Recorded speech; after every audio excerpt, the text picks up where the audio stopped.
गडचिरोली जिल्ह्यातील कापूस उत्पादक शेतकऱ्यांवर आर्थिक संकट, तोडणीला आलेल्या कापूस पिकावर रोगाचा प्रादुर्भाव, तर तेलंगणानं महाराष्ट्रातील कापसावर बंदी घातल्यानं शेतकऱ्यांवर दुहेरी संकट.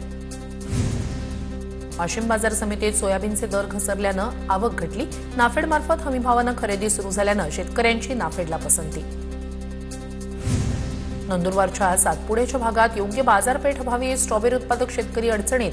दर परवडत नसल्यानं स्थानिक पातळीवर बाजारपेठ उपलब्ध करून देण्याची मागणी. येवला तालुक्यात सोयाबीन आणि मका हमीभाव खरेदीचा गोंधळ. 1.5 महिना उलटूनही बारदान अभावी खरेदी सुरूच झाली नाही.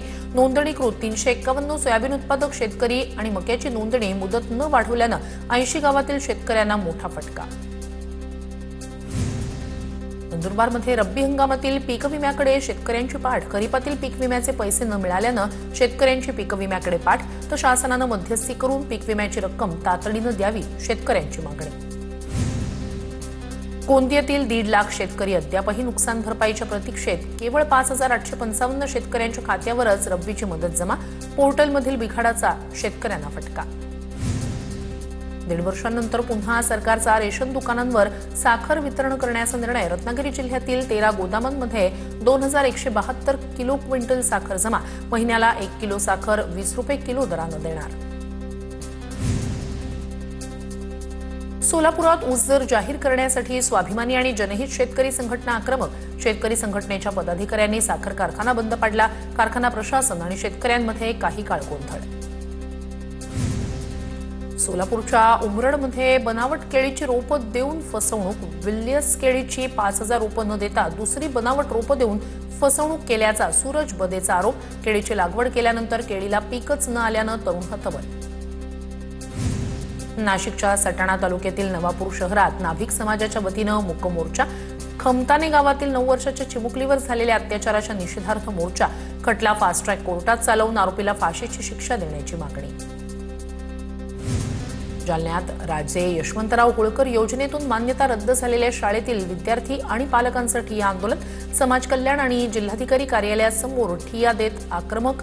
वसतिगृहाचं अनुदान लाटण्याचा प्रकार समोर आल्यानंतर 20 शाळांची मान्यता रद्द. नांदेडच्या मुदखेड बारड मार्गावर टिप्परची दुचाकीला धडक. एकाचा मृत्यू. अवैध वाळू वाहतुकीवर कारवाईच्या मागणीसाठी नागरिकांचा तहसील कार्यालयावर मोर्चा. आरोपीवर कठोर कारवाई करण्याचीही मागणी. मावळमधील तहसीलदारांचं निलंबन केल्याप्रकरणी अमरावती जिल्ह्यातील महसूल कर्मचारी आक्रमक. तहसीलदारांचं निलंबन महसूल मंत्र्यांनी मागे घ्यावं, कर्मचाऱ्यांची मागणी.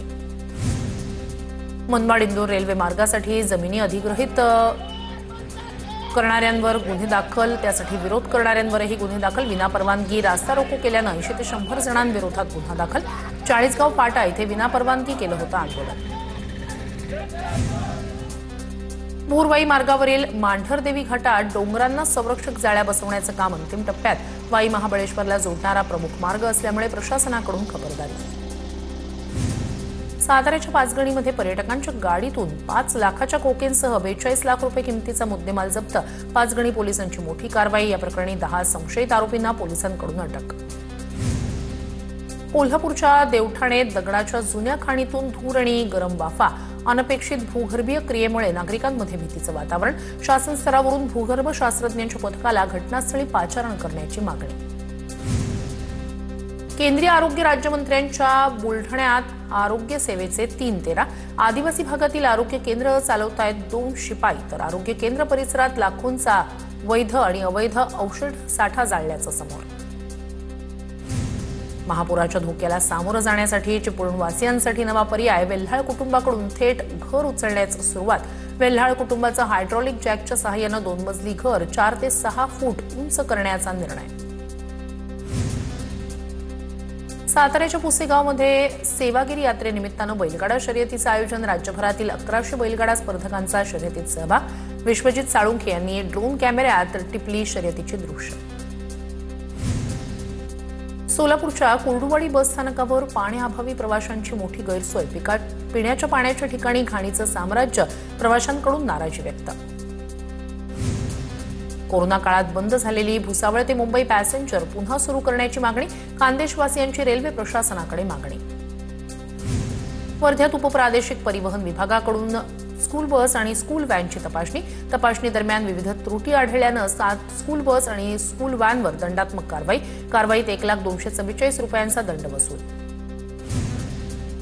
नाशिकच्या येवल्यात नायलॉन मांजा विरोधात पोलिसांची कारवाई.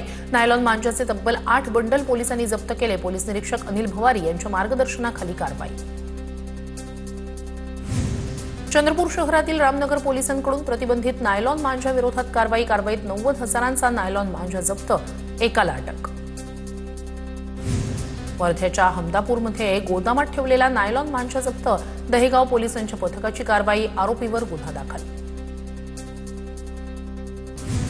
सिंधुदुर्गच्या कसईमध्ये अवैधरित्या वाळू वाहतूक करणाऱ्या डंपरवर महसूल विभागाची कारवाईत 1,63,500 रुपयांचा दंड ठोठावला. घटस्फोटाची बनावट कागदपत्र दाखवून दुसरं लग्न केल्याचा प्रकार समोर. पहिल्या पत्नीच्या फिर्यादीवरून पतीसह 9 जणांविरोधात गुन्हा दाखल. जळगावच्या रामनंदर नगर पोलिसांचा अधिक तपास सुरू. बीडच्या अंबाजोगाईत तरुणीवर सामूहिक अत्याचार. बारामतीच्या तरुणीवर पैशांचा आमिष दाखवून अत्याचार. एका महिलेसह 4 जणांवर गुन्हा दाखल. तरुणीला कला केंद्रात काम देण्याचं दाखवलं होतं आमिष.